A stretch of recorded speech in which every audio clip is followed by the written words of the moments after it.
শ্ৰদ্ধাৰ যুৱক যুৱতী বন্ধু বান্ধৱীসকল, মুখ্যমন্ত্ৰীৰ আত্মনিৰ্ভৰ অসম আঁচনিৰ জৰিয়তে আমি যুৱক যুৱতীসকলক ব্যৱসায় কৰিবৰ বাবে, উদ্যোগ কৰিবৰ বাবে 2 লাখ টকা আগবঢ়াওঁ। আৰু যিসকলে MBBS ইঞ্জিনিয়াৰিং পাছ কৰিছে তেওঁলোকক আমি 5 লাখ টকা আগবঢ়াওঁ। যোৱাবাৰ আমি 25,000 যুৱক যুৱতীক ইতিমধ্যে 1 লাখ টকাকৈ আগবঢ়াইছো।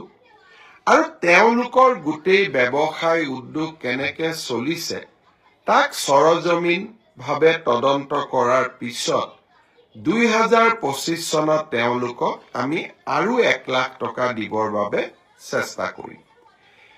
এতিয়া হৈছে নতুনকৈ আবেদন কৰা। ইতিমধ্যে 1,54,000 যুৱক যুৱতীয়ে নতুনকৈ এই আত্মনিৰ্ভৰ অভিযানৰ বাবে আবেদন কৰিছে।